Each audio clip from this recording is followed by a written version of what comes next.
Welcome to Spiritual Psychology. My name is Renee LaValle McKenna, and I bring my 30-plus years as a recovering addict and ex-crazy person turned therapist and shamanic healer to bring you snackable teachings on spirituality, psychology, and all things personal growth.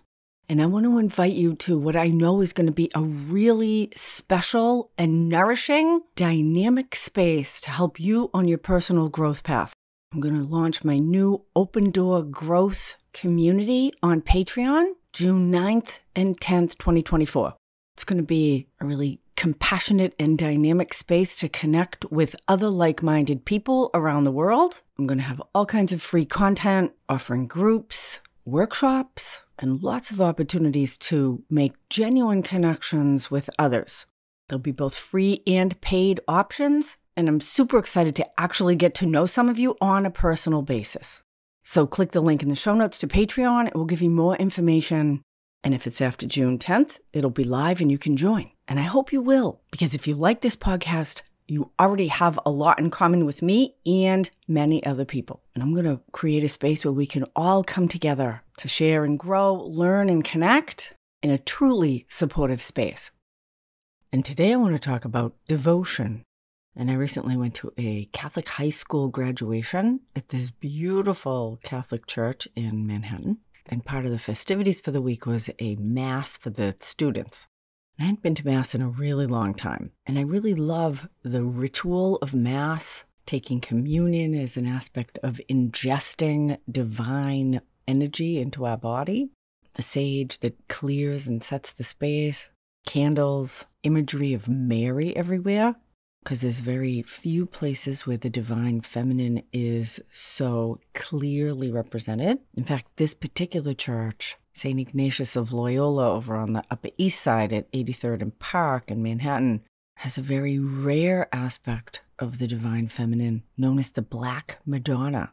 I'll probably do a podcast on that at some time. I did a study of the Black Madonna when I was considering going to divinity school, and I was taking a bunch of classes at the Berkeley Theological Union.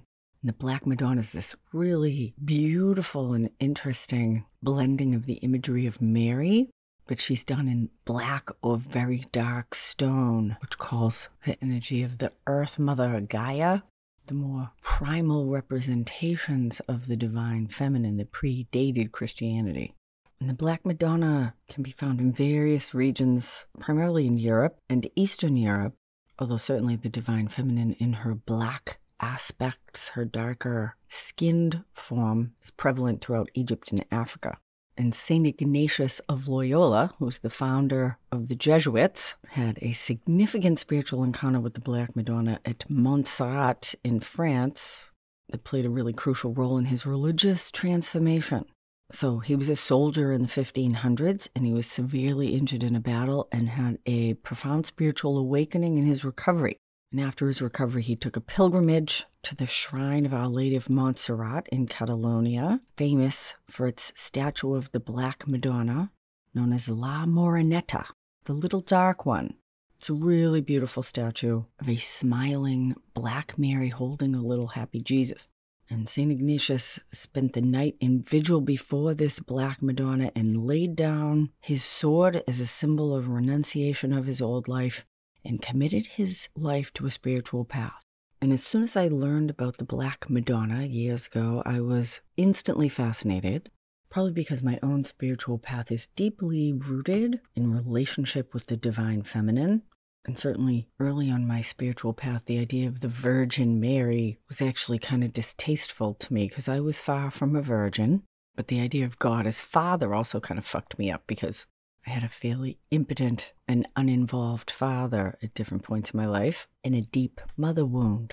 And my first encounters or emotional spiritual experiences happened as a direct result of opening to the spirit of nature, and I experienced that as a really feminine force.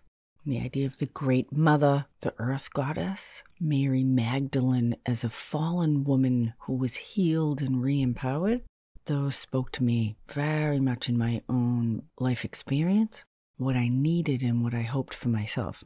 And subsequently, I can say what has happened to me as a now very empowered, maturely feminine woman.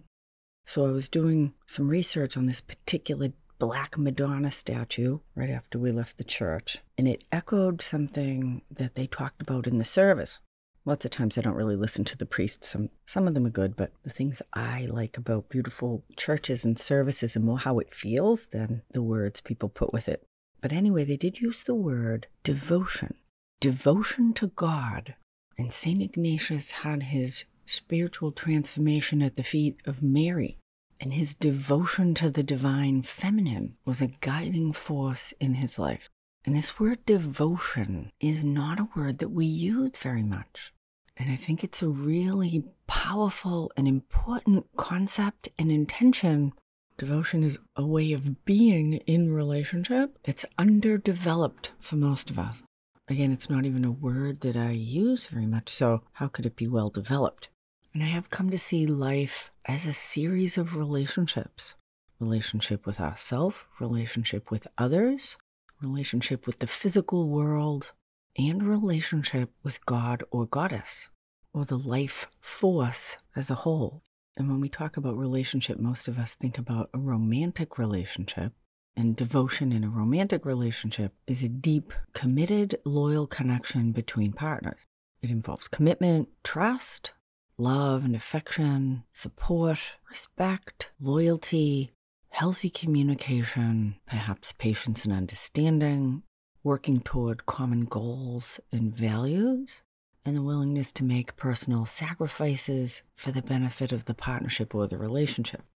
And so that action or perspective of devotion is pretty awesome in its complexity and completeness in how we act, how we feel, and how we think from this loving, supportive, loyal, committed way.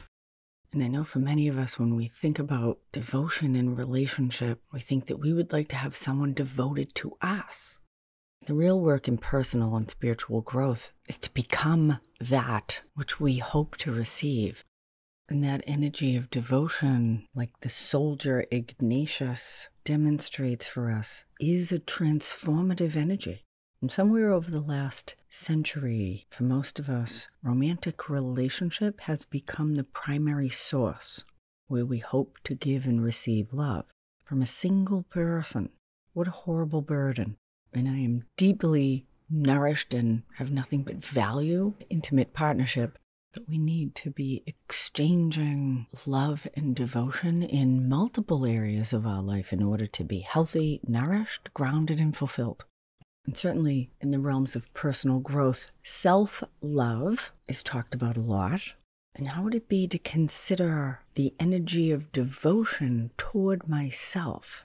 A steadfast commitment to my own well-being, expressing love, care, and affection sincerely and consistently with myself, developing self-trust and self-honesty, providing emotional, physical, moral, spiritual support consistently, respecting myself, having honest internal communication about what's actually feeling good and what's not feeling good in my life.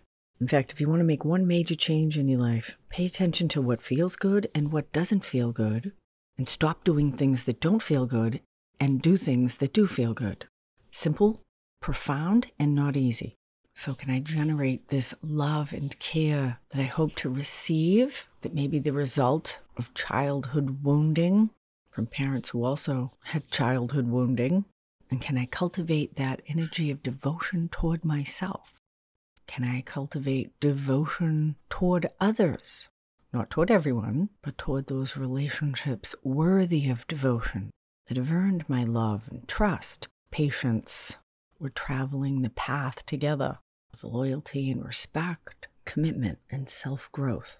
And the mystery for me is this devotion to God or goddess or the life force. How do we love God? Very interesting, pointing to the, self-centeredness of the modern psyche. And I'm curious what happens if we turn the energy of love and devotion toward the divine. That's what worship is about, something I don't have a lot of experience with. I wasn't raised in a worshiping religion, but I was on a retreat a couple years ago with quite a few Hindu practitioners. And devotion is a primary aspect in many sects of Hinduism, and it's called Bhakti. And it's when you have a deeply personal, emotional connection to a chosen deity. It's considered one of the key paths to spiritual growth and liberation. And because my primary connection to source energy, at least relationally, has been with the divine feminine, I've spent a lot of time with Hindu deities because it's the most comprehensive pantheon available for aspects of the goddess. I do consider myself a daughter of Kali, but over time I have also become a daughter of Mary. And that mother love that I didn't actually get to experience from my own mother, but thank God I have it with my daughter. I get to practice that in my relationship with the goddess. And so I suppose, although I've never used the word devotion before, that is the energy that I feel. And when we get intentional about things, it kind of focuses them, makes the energy more powerful, clarifies our intention.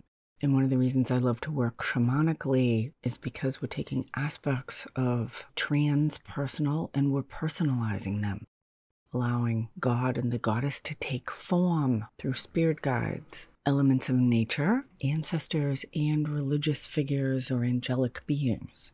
And it is in relationship that we are transformed. So it's been very, very helpful to me to develop a personal relationship with God and the goddess.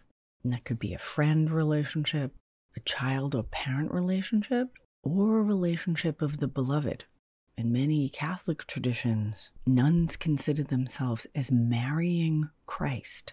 So to consider divine source as our lover, because of the terrific sexual repression of the Judeo-Christian traditions, the idea of God as a lover may even seem taboo, but I think it's really important to open up this energy again that we focus on one person in an intimate partnership who could never fulfill all of our needs. And what about if we bring that energy into this triad of all the ways that we relate? Relationship with ourself, relationship with others, and relationship with God. And again, cultivating, nurturing, growing this energy of love and adoration, healthy service for mutual benefit, deep honesty, emotional availability, loyalty, and I would add joy and playfulness into all of these areas of our life, including our spirituality. What if God or the goddess benefits, just like our partners or ourself benefit from these really beautiful, nourishing qualities or acts of devotion? So I encourage you to consider this concept of devotion in your own life as an energy, an attitude, an action. Who are you devoted to? A lover, family member, pet? You devoted to your garden, your work? Or has that energy become corrupted? Are you devoted to a TV show, to an addiction, or a compulsion? Do you aim your devotion toward someone unworthy or a destructive dynamic that's actually limiting or depleting? Devotion should elevate, inform, fulfill, and nourish us. And that's part of our devotion to ourself, is to be honest about what feels good and what actually doesn't feel good, or what is good for us or harmful for us in the long run. And what does it mean to be devoted to the larger consciousness system? Are we devoted to the earth? Do we give her our worry and fear, or do we give her our love, care, and gratitude? We might be devoted to a cause of serving others. There are many, many places we can be devoted. So I encourage you to consider cultivating devotion in your life. And I'd love to hear your thoughts and comments about that. Thank you so much for listening. Again, click the link below to join my Patreon community. I really look forward to connecting with you on this personal growth path we're all on. And until then, blessings on your path. Until we meet again, this is Renee LaValle McKenna for Spiritual Psychology.